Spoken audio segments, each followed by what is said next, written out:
Illustrated table. Here comes a pizza. See it? Well, hello, everybody. Welcome into the Blue Stripes, Green Walls podcast. I'm Anthony Combs, better known as AC, sitting alongside my bourbon-drinking friend, Mike Otto. Two Bluegrass boys that are talking about the Boston Red Sox and the New York Yankees. Mike, this has been a long time in the works, and we finally are making it a reality. Yeah, it started with a brief flirtation with Sean Kemp's necklace, I believe. I forgot about Sean Kemp's necklace. Yeah, it was just us trying to insult Kentucky fans, right? Yeah, and then there was a little idle sports talk, I think, about 10 years ago, and we both decided to put our careers on hold and get married and have kids instead, but here we are. So. You know, I mean, we clearly both outpunted our coverage, but can you just imagine the megabus trips we would have made over the last, 13 years or so? Had we done what our single selves wanted to do, we would have been on those $6 bus rides to Atlanta. Yeah, that's about $5 too many for an Atlanta bus ride, but yeah. No, we would have had some good times, and we can make those memories with our kids now instead. But I'm actually good if you don't want to talk about baseball though right now, because I'm going to use the background to convey my feelings about the current state of the Yankees, and the Michael Scott "this is the worst" is my current feelings when you lose 2 or 3 to the Orioles. I had the Yes Network hired Cameron Maben this year to be an analyst for him. Longtime Yankee, played about 4 months there. So, and he called his first 2 games this weekend, and after 2 games, this is what he tweeted at 6:39 this evening. I'm realizing people I used to call friends were never anything more than acquaintances. Keep your ideas and thoughts to yourself, because they will make people take your credit when the time is due. Hashtag fake friends. So the guy calls 2 games as a Yankee analyst, and he's already apparently losing friendships over how bad it's been going in Yankee land. So that's where I'm at. It has been an interesting week. I mean, baseball just in general has been weird this year to me, in my opinion. The lockout and everything that kind of came along with it, and the late start, and here we are in the Easter, and we really just wrapped up a week of the Major League Baseball schedule. I'm sorry. Happy Easter, by the way. Oh yeah, happy Easter to you too. Happy Easter to you. So we had a great Easter day here, right up until, as I was sharing with you earlier, and I'll show this. Well, puffy eye, man. I got took a hard wiffle ball off the face earlier. So glad it wasn't a baseball. My son, Mike and I are both parents of young boys and young girls, and our boys are both pretty active. And my son Abram hit a line drive, probably the best ball he's ever hit in his entire life. And now I'm just worried that he's going to freak out and not want to swing the hard. I told him, I said, look, if it takes me going to the emergency room for you to swing like that, I'm okay with it. So better he enjoys it and keeps at it. So I've my son Luke's first T-ball game is tomorrow night, and I coached him last year, and for some reason decided to coach him again this year. And so I'm sure you remember T-ball, the funnest part is putting the ball on the tee and sprinting before they swing the bat to make sure they don't, take your hand out when they swing. So head, we had a rule where I coach, and basically the rule is you got an hour, don't lose anybody. So yep, that's about right. So, but it all starts there, and probably for both of us, that's where the love of the game of baseball came about. And here we sit, 43 years later for me, and 40. How old are you? I'm not 40 yet. I'm 37. 37. So. Man, I forget how much older I am than you. But 37 years later for you, 43 years later for me, and still love that game and love watching, multimillionaires run up and down a ballpark and fail 7 out of 10 times, 8 out of 10 times. And we get really excited. We let our emotions get the best of us periodically. And, it's just a game and we love it. But it's really what, one of the key factors that brought us together and developed our friendship. And as we start this thing off, like we said earlier, this mostly going to be a Boston Red Sox and New York Yankees podcast, and one of the greatest rivalries in all of sports, in my opinion, maybe the best. I can't think of one better. It was Duke, North Carolina basketball was kind of there on the verge, Michigan, Ohio State football. But I feel like now that Coach K is gone from Duke, I think it's clearly the Red Sox Yankees rivalry. And we live in a world now today where people with minor differences seem to not be able to get along over anything. You and I pretty much don't cheer for the same team in any sport, yet we've become really good friends. And a lot of our closeness has been through sports. So if you want to elaborate on that a little bit and give our viewers and listeners a little background on our relationship and our friendship, take the floor. Yeah, well, I think, one of the first encounters I had with you was my dad and I were at the church we went to together, and the Red Sox they had a hefty lead in the division at that point, and we were sitting there in the front row, and you walked up and said, "Shouldn't you guys be sitting about 13 and a half rows back?" That's when I knew I liked your sense of humor. I didn't like much else about you at that point, but I've always felt like I can enjoy the rivalry of sports. And of course, in Kentucky, if you find a baseball fan, you got to be their friends. There's just not a whole lot of people. That's part of it, Yeah, not no to say we doubt. wouldn't be friends in New York or Boston either, but that's a big part of it. It's just nice having someone that's passionate about baseball. But yeah, and then I think it was that next year we went up to your old college buddy, Cincinnati, to watch your old buddy Brandon Webb. Yeah. Pitch opening day, and it's about the last opening day he ever threw. The next year is when he got hurt, and it was pretty much over. That's going to be one of the ultimate what ifs of the last 20 years that that guy has stayed healthy. Man. So, yeah, no doubt. No, man, it's been ever since then. And like I said, we've tried other sports ventures, but I think, we both know our true passion lies in this rivalry right here. And, the Yankee fandom has been in my family since my dad was a kid. In fact, just a week ago, to bring it all full circle, we were driving to Oklahoma for spring break, because where else are you going to go on spring break in Oklahoma? So we drove to Joplin, Missouri, spent the night, and then about 20 miles from Joplin, Missouri is a town called Commerce, Oklahoma, hometown of the Commerce Comet, better known as Mickey Mantle. So we took a quick detour through there and got to send my dad some pictures of his grandkids on the front doorstep of where Mickey Mantle lived when he was a boy. Which, man, that's awesome. His all-time favorite player, was just over the moon for it. So that's where the fandom stems from on me. But I can certainly probably the rawest emotion I felt as a fan early on was the 95 ALDS. I was 10 years old. Yankees lost to the Mariners in 5 games. First ever ALDS, of course, was that year. And I wasn't able to stay up at that, being that young, for the game. But it's a game where, if you watched it, David Cone about had his arm fall off. He pitched where he pitches, and the Mariners won. And I think innings, and the devastation I felt that next morning when I found out they lost. Okay, my webcam just changed over and it freaked me out. So I'm going to face this way now. I was like, wait a second. But anyway, that one, and then of course winning the World Series the next year, and then being just the most spoiled middle school, high school baseball fan in the world by getting 4 out of 5.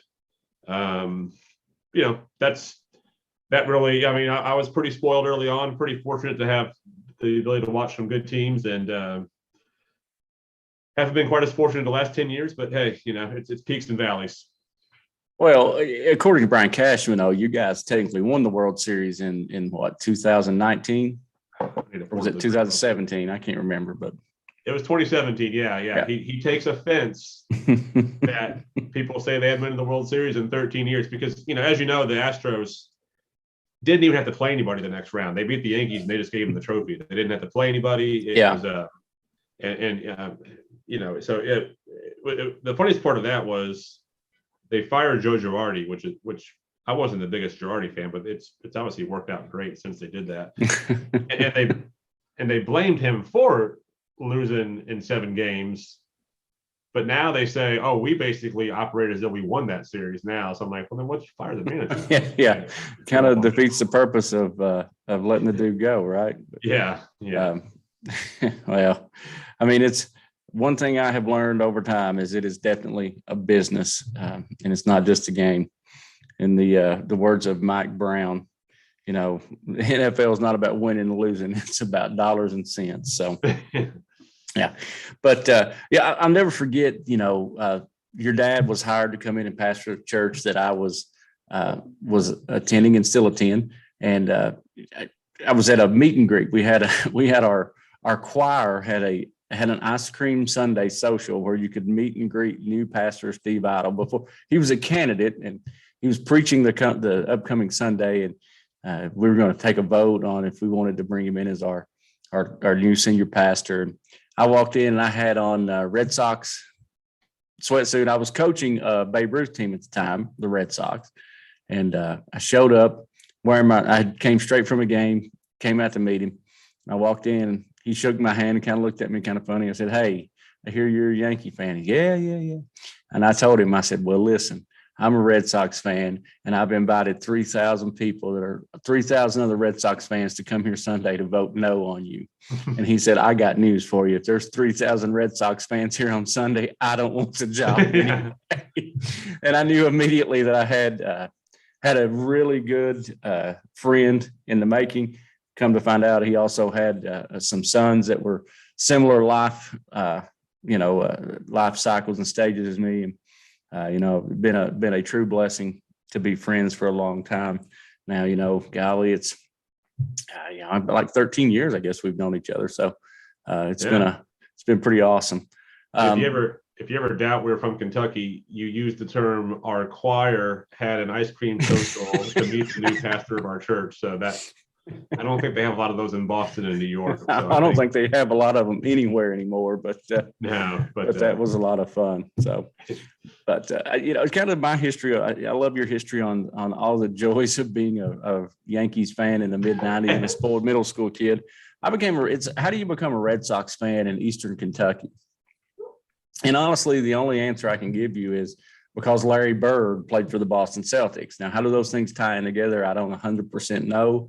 I do know that we religiously watched the NBA on NBC and CBS when I was a kid on Sunday afternoons. And it was in the early, the mid 80s, early 90s. It was always the Celtics, Bulls, Pistons, Lakers were always on. So I became a big Larry Bird fan, the hick from French Lick. And in 1986 World Series, what a great time to dedicate your fandom to the Boston Red Sox for the rest of your life. Only, just a few days before one of the worst moments in franchise history. But I'm watching a game. It's the first World Series I was really allowed to stay up and watch. And I'm watching the games, and I'm all fired up because Larry Bird's there, Kevin McHale's there. It's the city of Boston is just wild. And I still remember those whole playoffs. The Mets and the Astros, the Red Sox and the Angels. And yes, there was a time in my life when there were only 4 divisions in baseball, and the 4 teams that won those divisions made the playoffs. Pretty crazy. And now, it's a whole different world.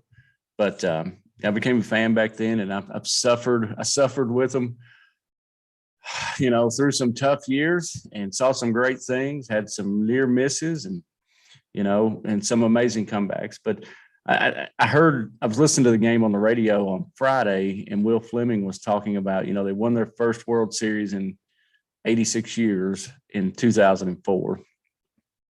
And now here we are in 2022. So this year will be 18 years since that World Series. And they've won 4 of the last 18, almost 25% of the World Series since then. That's a pretty amazing run, because you think of the teams that have, haven't even been in the playoffs in that time frame. It's been pretty wild. So I've been pretty blessed, and it's come around pretty well. So I'll take it as a fan. Well, you want to do the math on this show together. You go back to 96. That's the last 25 World Series, and we combined for 8 of those. So it's like we're two pretty blessed fans right now. Yeah. Oh yeah. Yeah. But now that does not keep us from being completely. No. It's been 13 years for me, bud. It's been 13 years. So yeah, I'm itchy. One thing we 9. Yeah, because we have 5. Yeah. One thing we hope is, to bring to whatever audience we have is just two guys who can sit here and talk about baseball in general. We're not just going to talk about the Sox and Yankees, but that will be the primary basis for this. We'll hit on some other things because we love the game. And we watch games that we're texting each other on Friday night. I said, we've been talking about John Sterling and his world famous Giancarlo. It's gone. It's caught. Sorry. And then Matt Vasgersian calls a ball on Friday night, a home run. And I can't even remember, was it Walsh that hit it? Jared Walsh? Yeah, I mean, it was a blast. It was hit. It exit velo of like 109. A 415-foot home run to the left center gap, and it comes off the bat, and he says he pulls that one foul. Yeah. And I was like, "What is he? Did he? My initial thought was, did he hit the ball so hard that it split in half, and half of it went into the foul territory? It was crazy. So we're watching games that there's no reason for us to watch, and we're watching them anyway and texting about them. So we'll talk a lot about that. But the big thing we have, you probably won't find a whole lot of Sox and Yankees podcast or Yankees Sox podcast that don't have guys named Sully and Silvio running them. No Irish, no Italian accents. Definitely a more central Western Kentucky dialect and a very Eastern Kentucky dialect. As I told a guy scalping tickets on the corner of Yawkey Way several years ago, just because I talk slow don't mean I'm dumb. I'm dumb for other reasons. But when it comes to baseball, we can talk and have a good time. So that's pretty much what we're going to do. And Mike, we do have social media, and that's, you're the king of the Twitter. So why don't you share with everybody the best ways to get in touch with us? Yeah, so you can find the podcast page on at Sox Yanks. I was stunned to see that handle was still available. So you'll find the Blue Stripes Green Walls profile name on that account. But and then there's links in the bio to both our individual accounts. I imagine we'll both tweet mainly from those individual accounts. Oh yeah. We'll post the episode, so it's still on the main one. It's got I was trying to find the right cover photo, and I just decided to Google where is Jacoby Ellsbury, and the suggested questions were just fantastic. So I decided to make that my cover photo. And if you want to see what they are, you have to go to the account and see it. That's my bait for that one today. But Jacoby. Yeah, boy, I can remember texting you the night we signed him when we decided to let Robinson Cano walk and sign him instead, which kind of like firing Joe Girardi. It's not necessarily that was the wrong idea. It's just that the guy you replaced him with was the wrong idea too. Yeah. But, also, you mentioned earlier about Sterling. Since I was prepping our intro music, and I was trying to find a good mix of big moments and funny things, and I found a clip of last year in the wild card game. You remember Giancarlo had 2 bullets. I mean, I thought for sure they were off the bat just gone. I mean, it was, yeah. And the first one, it was in the first inning, and I think Judge was on base, and because I was just through the roof when I thought when he hit it, and Sterling not only called it a home run, he screamed, "It's out of the ballpark," which anybody watching the game, whether you were there or watching on TV like I was, saw it. I mean, I think it hit the top of the wall is what it did. Saw it. So even if you thought, okay, maybe it hit a seat behind the wall and then bounced back in, still not out of the ballpark. So when he goes It's out of the ballpark. I was like, I obviously had been trying to block that game out for about 6 months, so I hadn't heard that yet. But I didn't include that one in the intro. But I thought that was pretty funny. Old John, we love John though. John is sacred. Man, these announcers that go with these teams, it's just we're pretty lucky. Like I share with you all the time that on the MLB TV app that I use, I watch the Nesson broadcast, but I always have the WEI feed over it because to me, there's nothing better than baseball on the radio. I mean, I love it. And Joe Castiglione is as good as it gets. So, I'm fairly excited about that. But, John Sterling is great. We did have a conversation there for the first Sunday night game. The only game that the Red Sox have played that started after the sun went down was the I was traveling. I wasn't traveling back. I can't remember. Abram had been playing baseball, and I was texting you. I was like, I don't know if I'm real excited about this K-Rod broadcast, the Michael K and Alex Rodriguez, which I'm a little surprised that Alex Rodriguez was okay with them calling it the K-Rod. I'm like, dude, that's what they called you in the playoffs. So, but other things, but yeah. But we love our announcers and we love listening to this. So, well, let's get into wrapping up the first. Obviously we know it's the regular season for the Red Sox and Yankees was supposed to start on Thursday the 7th. A little rain in the Bronx pushed that over to Friday the 8th. So we know we're a little longer than a week out, but let's talk about what we would consider the first week of the season. It opened up for both teams in New York with a 3-game set. The Yankees took the first 2 and really looked like they may sweep the whole series, and the Red Sox were able to come back. What are your thoughts so far about the Yankees this season? What have you seen that you liked? What's concerned you? Let's talk about what you think we're going to see for the rest of this year. I like our pitching. Nestor Cortez had 12 strikeouts today in 5 innings. Oh, wow. I did not know that. That's been we still lost 5-2, but he didn't get any runs. But, that's been one of the weird parts of the season with the shortened spring training is that the short leashes these guys have. I don't think any of the Yankee pitchers have either a win or a loss. Starting pitchers do yet. I think everything's been assigned with the bullpen so far. Mm-hmm. We kind of had the conversation after the opening day game last Friday. I'm not sure if we're both really good or really bad. Yeah. And I'll jump back into these 2 teams in a second, but as far as the AL East itself goes, I'm kind of in that boat on Tampa. Like I've watched Tampa a few times. I'm not sure if they're as good as they normally are. I mean, we may be here in July when Toronto has a 12-game lead on everybody else in the division, but we'll see. Yeah. Their pitching still has question marks as well. But yeah, absolutely.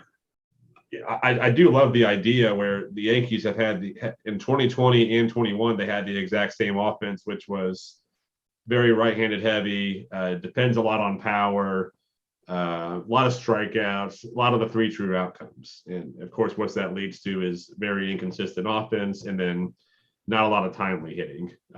So we get past the wild card game last year. Cashman and Howe do their media tours and talk about, we got to get more balanced. We got to get more contact oriented. Mm-hmm. We've got to get more left-handed hitters and get more athletic. And they go out and they do none of that. They decide, hey, what if we actually put fewer good hitters in our lineup? You go from Gary Sanchez, who I do not miss at all, but he at least had the threat of, like, you could probably speak as an opposing fan. Mm-hmm. Like when he was up, you're like, yeah, we're probably okay here, but there's always a chance he gets the ball 500 feet this pitch. One swing, man, yeah. Barrel one up, and he's. And I having the same thoughts today. He's now in Minnesota, and the Red Sox just they have one more game, Patriot Day game tomorrow against the Twins, and they're just Castiglione and Tom Gordon were talking about. They feel like Minnesota is going to be a nice change of scenery for him because he's going to be able to do what he's able to do hitting wise without the pressure of New York on him. So, but yeah, he's one of those players. He's one of those players. Brett Gardner Brett Gardner had a great career in New York. But even when Brett Gardner, his last couple of years there, was hitting $170, I never thought we'd get him out. I thought this guy's going to get on base. He'll walk. He'll get on an air. He'll steal a base. He'll end up scoring. And most of the time he did. So, yeah, he's one of those guys that just scares you to death. And it's a strange – and I heard the other day, I can't remember which podcast it was. I think it probably was Trevor Floof on Talking Baseball. And he was just talking about with how do you say the catcher's name? Higashioka. Yeah, Higashioka. Offensively, he's a massive step back from Sanchez, but the runs saved makes him like a net 3 positive runs. These analytics, I guess they work.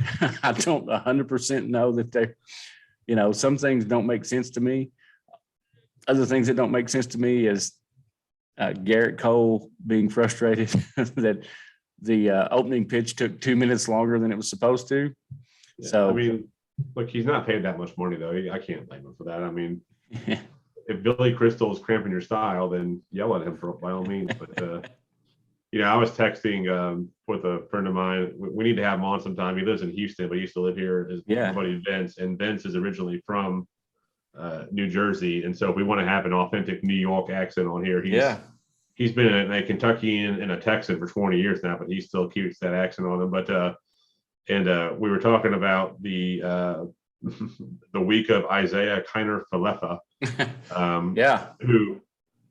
who I knew the entire offseason, like he's going to be our shortstop. Mm-hmm. And I jinxed it because he got traded. I think Texas either traded him or they released him, and the Twins acquired him. I think it was in a trade.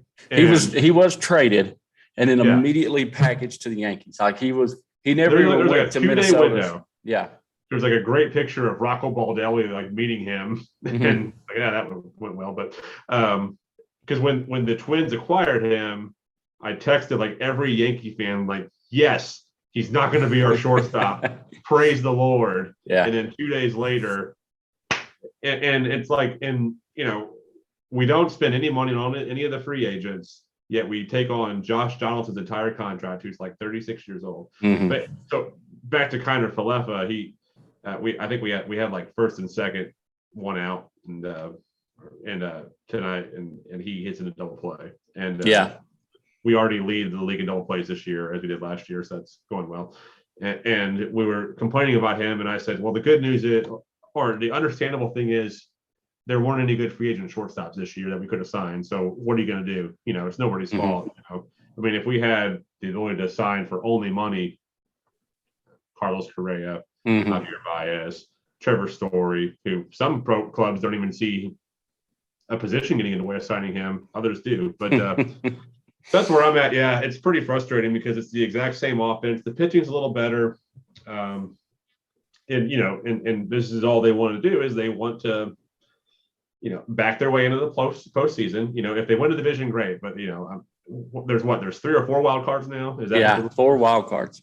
So even easier to get to the wild card game. Then, if you lose the wild card game or you lose the division series, you blame an injury, you say we were close, and you run it back again. And I'm sure one of these days they'll get hot and they'll run into a World Series appearance at some point. Yeah, no, it's inevitable. They'll get there. There will come a point where the money will start flowing. The Hal will decide that, I think I'm secure. Let's spend some money here and make it back. But I'm surprised with. Yeah. Well, I'll say this. I texted you immediately. I was like, I like the Donaldson deal. I'm interested to see how him and Garrett Cole work because they haven't been the best of friends. And of course, I got completely trolled on the text message or the Twitter, the satire Twitter. I'm glad you pulled me out of that before I started retweeting. But the Kiner Falefa thing, man, it's really weird that I was not so much surprised about his lack of offense. I was surprised. I thought this guy was a surefire, superstar fielder. And it seems to me what Yankee games I've watched, I've seen him play obviously 3 against the Sox, but I saw the J series because my son, and it's just, to prove that we're not perfect people, I have failed completely. My son is a Blue Jays fan.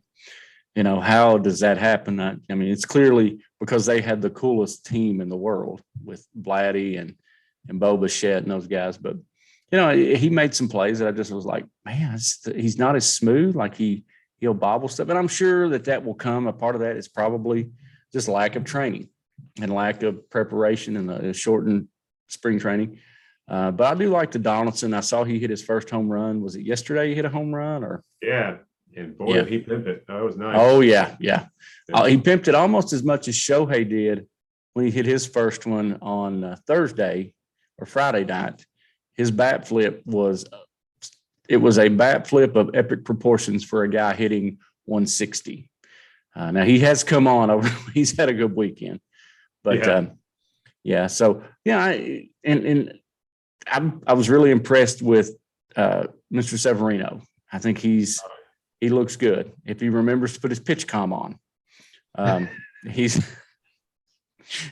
just forgot it in the dugout, but things you didn't hear in 2021 right there. So. Yeah, exactly. So as far as the Red Sox go, here's the deal. Your free agent market for shortstop may be a little stronger next year.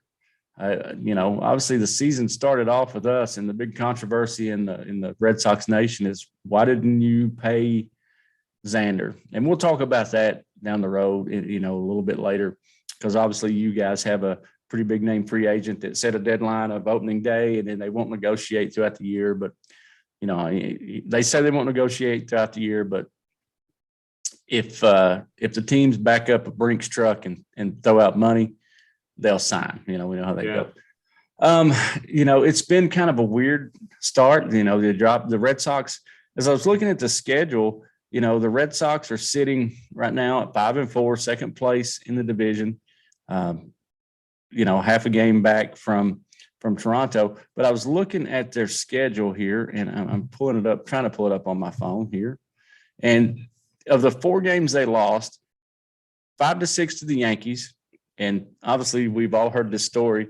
There were 2 home runs in that game that would have only gone out of Yankee Stadium. That is what it is. But they lost by 1 run to the Yankees, 2 runs to the Yankees, 2 runs to Detroit. And they did lose by 4 runs to Minnesota on Friday in the home opener. All in all, they're not getting beat to death. And when we came into the season, my fear was this bullpen and this starting rotation is we're going to have to score. I'm glad they signed Trevor Story, and we've got this scary lineup, and we're going to put a bunch of runs on the board. Well, we obviously didn't do that early on. And but the bullpen has held up. I'm blown away by how well the bullpen has held up with the, just a few minor exceptions. Cutter Crawford, whatever his name is. What a name.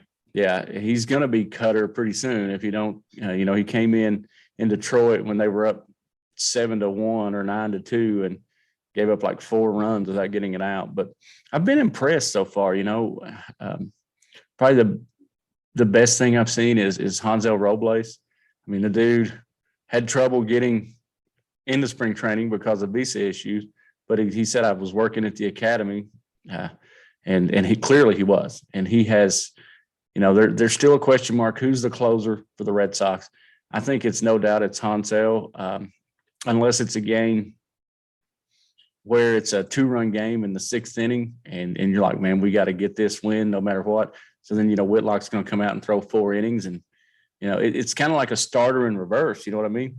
I know the Rays use openers from time to time, but I think Cora is going to use Whitlock in that situation. Like, there's 2 outs in the 5th inning, but we need to get through the rest of this game. And as long as Garrett's under 50 pitches, we're going to keep him out there.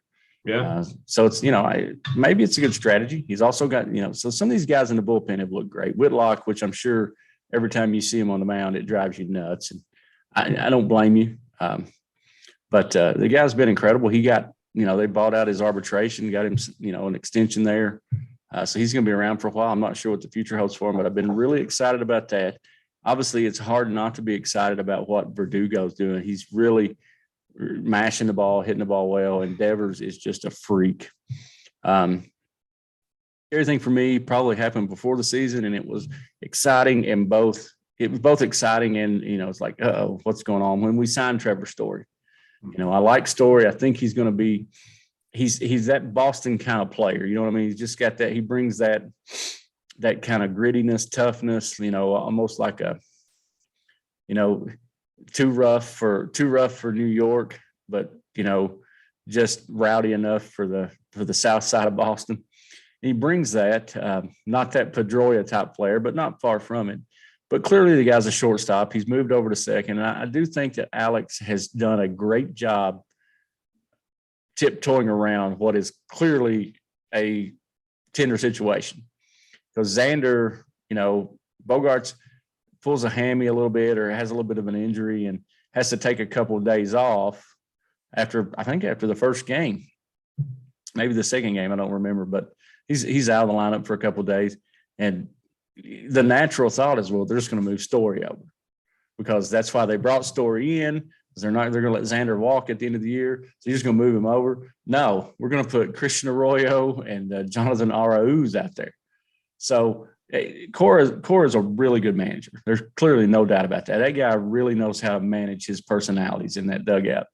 And that's going to be a tender situation all year. I would be shocked unless Xander gets hurt if Story plays one inning at shortstop. That's how much I think Alex wants to protect that relationship between him and Xander in the event that it comes down to, that may be the only thing that gives us a chance to keep Bogarts around. So it's been interesting to see. In the last couple of days, the lineup has woke up. For the first few days, it was like, okay, they can't score, but they're shutting, the bullpen was great. They didn't give up any runs for like 3 days. Now all of a sudden, you get in their bullpen's a little shaky. I'm still really nervous about the rotation. Found out today that Tanner Houck, who pitched great yesterday, is not going to make his next start in Toronto because he's not vaccinated. And I guess we'll find out pretty soon who's vaccinated, who's not vaccinated. But until Chris Sale gets back and until James Paxton gets back, which both of those guys are looking, late June, I think at the earliest, probably I've heard a lot of people say maybe not even until August for Paxton, which is crazy to me. It's going to be, so far, Waka and Hill have been fine. Waka was really good today.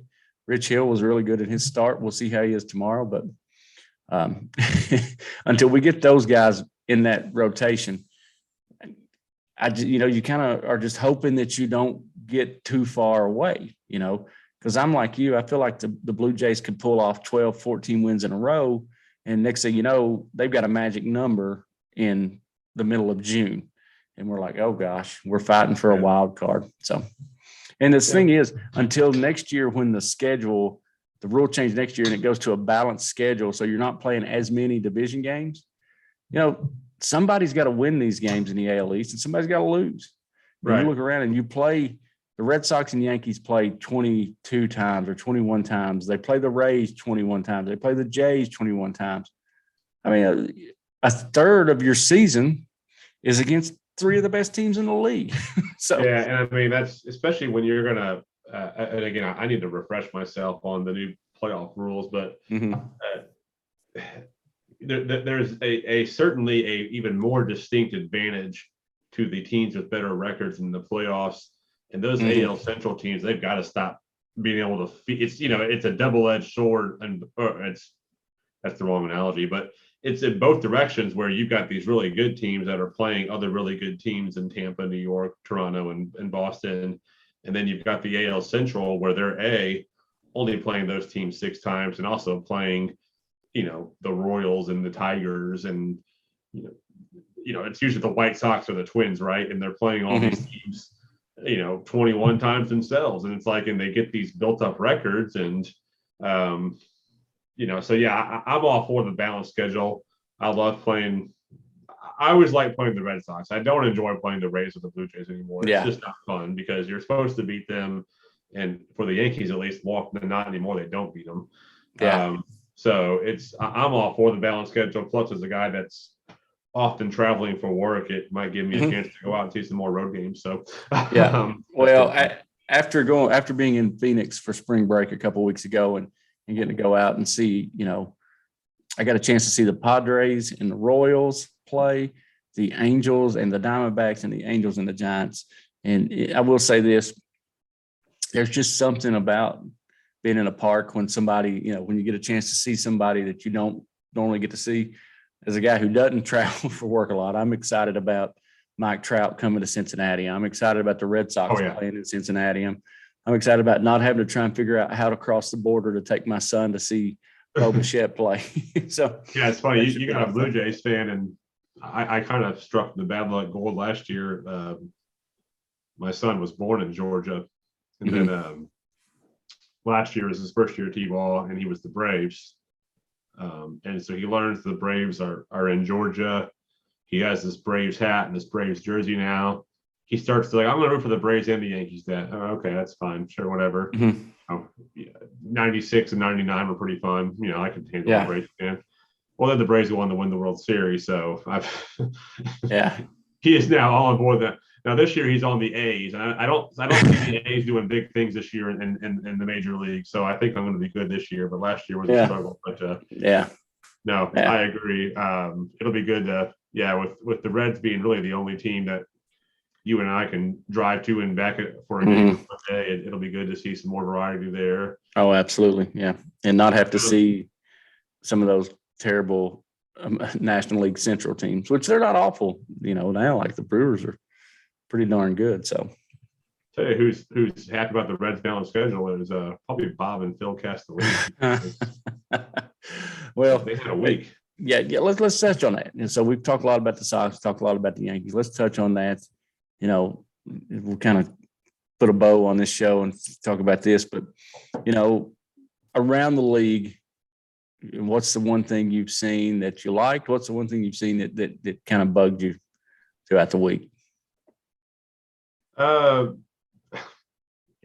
It's a generic response, but I just like that baseball's back.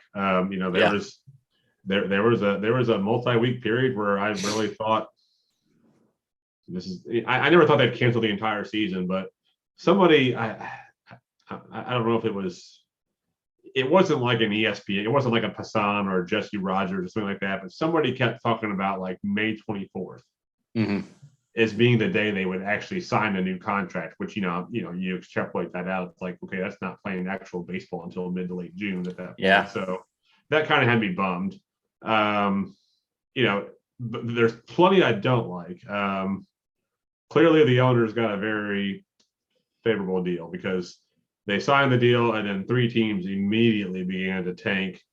And what's off. I mean, we're talking about the A's, the Reds, and which one's slipped my mind now? They're the third team that's I can't think either, but there's a third team, trust me on that. But the A's and the Reds and the Orioles kind of are too, but they've been doing it for about 30 years now. So but and then it's even funnier that it was the owner's son. It was, it's a broader projection of a lot of things I don't like about society currently, but to say where else are you going to go, and then to double down that and basically threaten to move the team. Which I'm like, there is no franchise. I mean, like Boston and New York are rooted historically, and there's a passionate fan base there, but they're also major metropolitan cities that would survive just fine without those franchises being there. Cincinnati and the Reds, I mean, I know the deal is that Cincinnati Reds are the longest standing baseball franchise, I guess, that hasn't moved, hasn't changed names, whatever. In the sense that's why they usually always get the first home game. They always open up at home, but all that. So no, you're not going to be able to move. And in fact, I'm inclined to think now that they will end up selling the team within the next 5 years because of that comment he made right there. So the overall ownership approach, even by Hal Steinbrenner, not that bad, but even, to to hint at what they hinted at all off season, and then to do nothing in the name of a self-induced payroll, or self-imposed payroll. Yeah. Or not payroll. I'm sorry. Salary cap. Salary cap. Yeah. There's not one, but there is one. If we're going to make our own. Yeah. It just shows that, and it makes me really worry that, I mean, I know we're a few years away, but that at some point the players are just going to put their foot down and say, like we're just have to bite the bullet here. And I think if it wasn't for COVID, I think they would have done this year, but I think they all lost so much money in 2020 and service time and all that I think they kind of felt like they really couldn't do that this year. But I really worry that in 4 or 5 years that's coming. So I never doubted that there would be a season, because in 2020 the players lost money, but the owners lost money too. Sure. And one thing that millionaires and billionaires don't like to do is lose money. Okay. We all got hit by COVID too, and you and I are both in sales. It was tough to sell anything. It was tough to get a meeting. So it was tough. But I think we kind of embraced a little bit of the slowdown and kind of, put things in perspective. But, we don't know what the problems would be. And I paid $30 million a year to play baseball. Or I don't know how that would go. I'm willing to try them. I'll be happy to give it a run. And I feel like if the Yankees signed me for, $25 million a year, I could play at least as many games in center field as Ellsbury did while he was there. So, I don't know. But yeah. I'm with you. Castellini, that was just, number one, it's the owner's son. It's the literal, definition of being born on second base and bragging about hitting a double, right? The dude has never, we'll leave it at that. It just shows the entitlement and everything that's wrong with generational, ownership and whatever you want to say. But here's the thing. I do think that they're going to sell. I think this Major League Baseball ownership is a partnership. You own the Reds, but you're in business with the Yankees and the Dodgers and the Red Sox and the Cubs. You're a partner with them.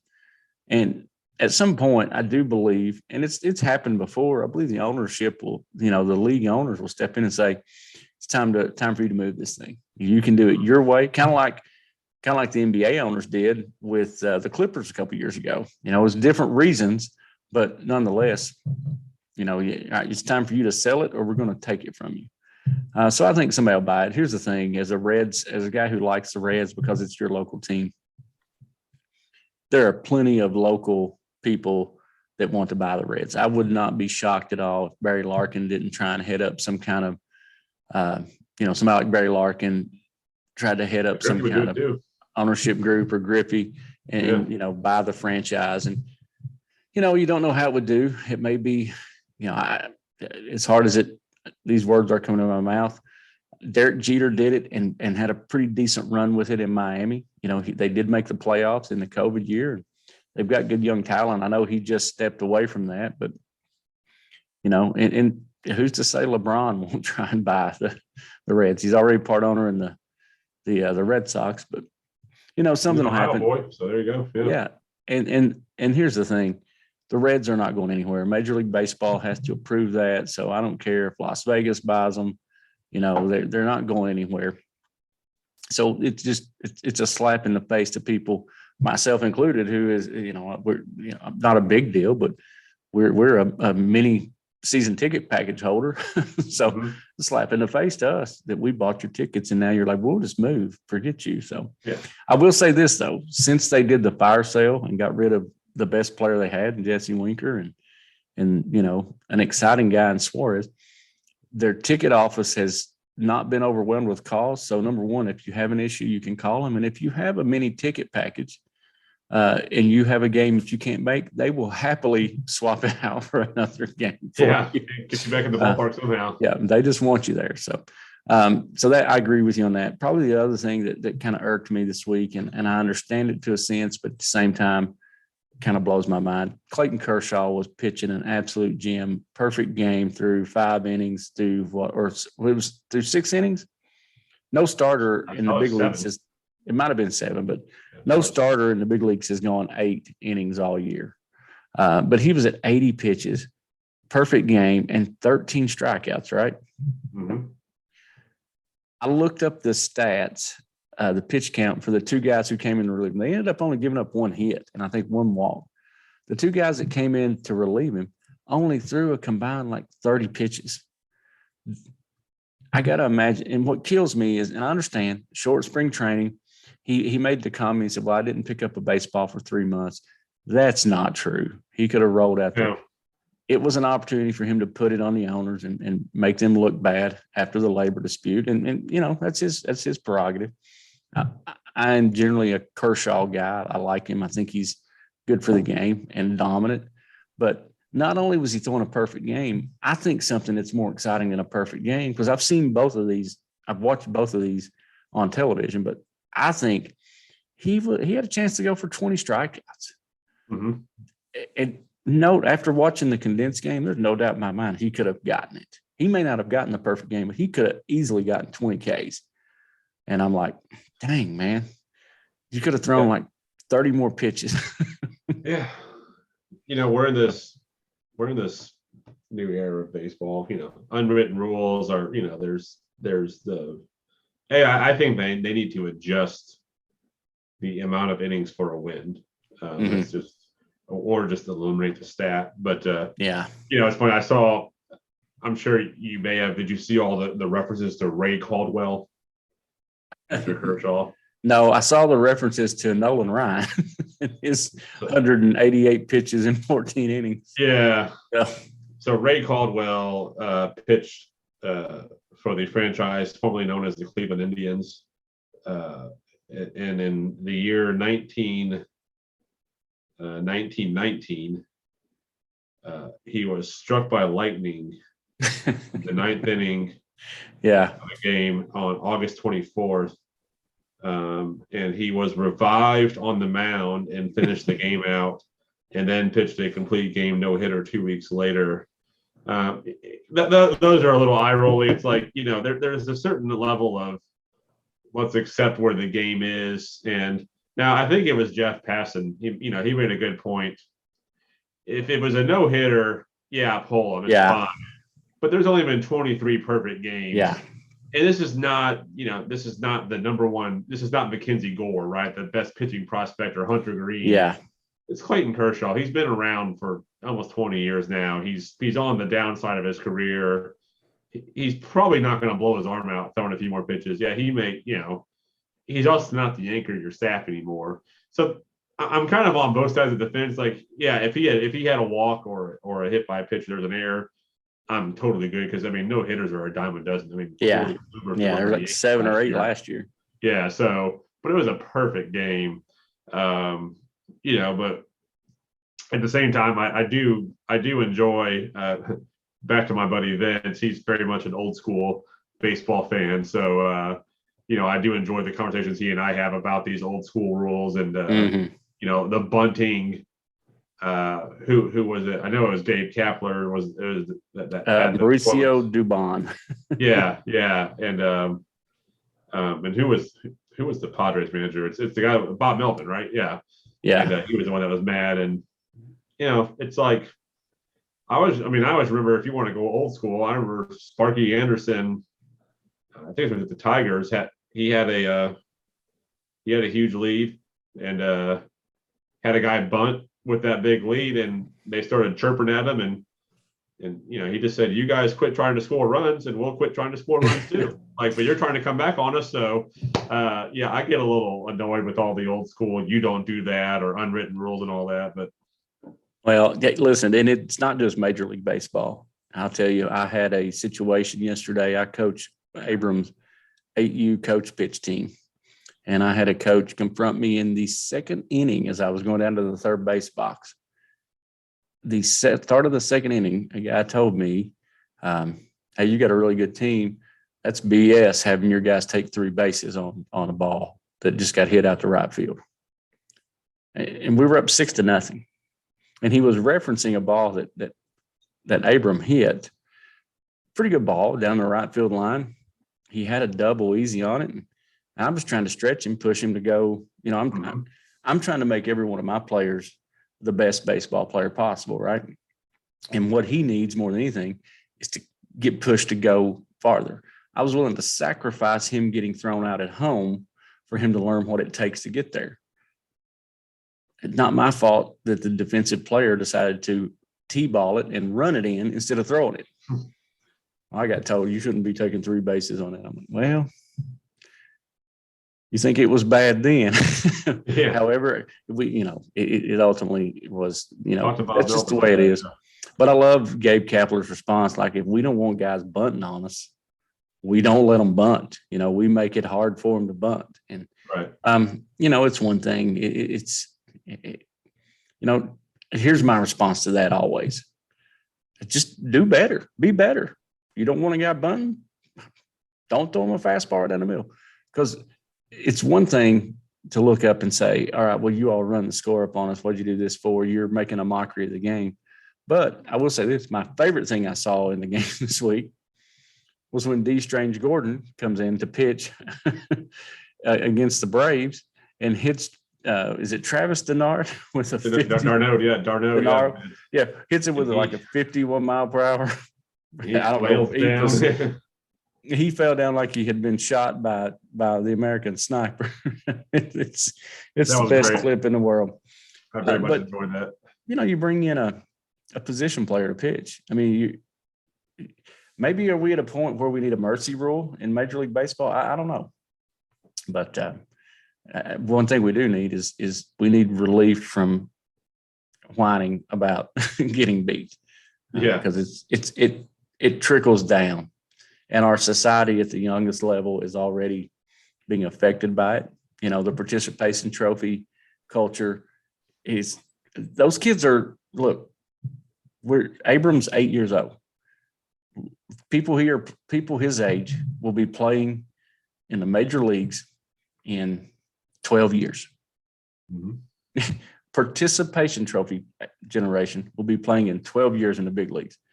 Is Manfred just going to give them a piece of metal? Hey, you don't get the big trophy, but we're going to give you a piece of metal at the end of the year. Well, that's all it is to him anyway, right? It's a piece of metal. That's what he calls it. So yeah. So, well, it's crazy, but it's been fun. And like you said, baseball's back. The week ahead for me, obviously, one of my favorite games of the year is tomorrow, the Patriots Day game, Red Sox and Twins. At 11:10. If you're a working man, it's been hard to watch the Red Sox this year. They have started games they've had,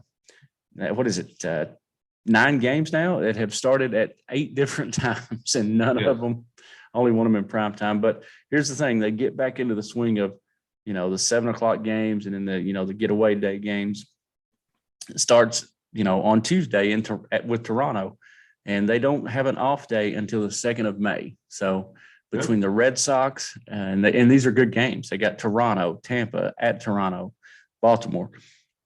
And throw that in with the fact that the Celtics are in the first round of the playoffs with the Nets. I'm going to be getting some late nights over the next few weeks. You mentioned the different start times. My Yankees stat of the week. You talked about how the Red Sox offense is really starting to click, and my thought was, well, that must be nice because we're not.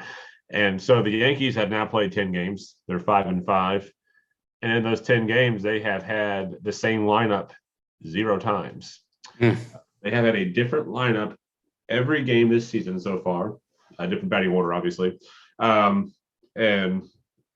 part of that's like, it's got to be hard to find your consistency when, you don't know when you're playing or where you're going to be hitting and all that. So, they have not scored. The most runs they've scored was 6 runs. That was the first game of the year, which obviously went into extra innings. And I think in the 10th, we both scored a run. Mm-hmm. Yep. So 2 of our runs came, in extra innings. Other than that, we have no more than 5 runs in a game. And it's again, at some point they'll start hitting. We'll be sitting here. Tomorrow's the Boston Marathon. On Saturday, Friday night, I'm driving to Nashville, and on Saturday, I'm running my first ever marathon in Nashville. So this may be a one and done podcast for us because I might be dead by next Sunday. But if I'm here, we'll do another podcast. But I'm sure we'll be sitting here in August. We'll both be in the race. Judge and Carlo will started, putting hits together, but until I see different, I'm not convinced it won't be the same old story every year where, if Garrett Cole has one bad game in the playoffs, or, if Billy Crystal takes too long to throw the first pitch out and he's thrown off by that, or whatever. Or the Imperial March music could be too loud too. Yeah. That's, it doesn't take much apparently. So this is a topic for another time, but I want you to put an essay together on who is the most unlikable Yankee to ever play the game and why is it Garrett Cole? I'm not going to go that far on my end. You can do the essay if you want to. I still, Garrett Cole, when they played Tampa in the 2020, the COVID year, in the playoffs, that's when they played in I think San Diego. Mm-hmm. And they went Game 5, and they did that stupid opener, Davey Garcia, a half game, and lost the game, won the Game 5. They're short, and there's a story, which who knows how true these are, but there's a story where after Game 4, they're won to Game 5, and Boone just yells, "Hey, G, can I talk to you for a second?" And Cole walks in and says, "Just give me the ball." Doesn't even sit down for a meeting. And he threw a heck of a game in Game 5. They still lost, but he threw a great game. So, the guy's quirky, and he's got, he's a lot like A-Rod to me, where it's there's a lot about him I don't like, but but I can certainly see, he's probably your Verdugo, because Verdugo is a guy where I'm like, when he swaddles that baby, I'm like, I want to punch that guy so hard. So, well, Cole's never been on my team, so he's never been my guy. So it's easy for me to pick at him. But he's also, some of the things he does that, makes, how hard is it to make somebody take Trevor Bauer's side in an argument? But he has done it. That would be a topic for next week, by the way, because isn't that coming up where he could? Yep. Yeah. He should be back pretty soon. 22nd, I think. Yeah. Yep. Yeah. And he said if they push it back again, he's going to file a suit or whatever against the league. So that could get pretty dicey this week. We'll see. Yeah. A lot of fun. So, well, look, man, it's been a great show. We hope that you guys have enjoyed it, and please bear with us. We're starting this journey kind of on our own, and we'll be a little bit more prepared. And if it's like everything else that Mike and I do, it's either going to get better real quick, or we will completely forget about it in about 3 weeks. In the archives. So. Yeah, but we appreciate you. So there you go. Yeah. There you go. There you go. Well, Mike, have a great week. I'm sure we will text and chat and tweet to each other several times. And, let's drink some dirty water and sing Sweet Caroline and go Red Sox. All right, my friend. That all sounds good till the end. All right. Have a good one. How about that?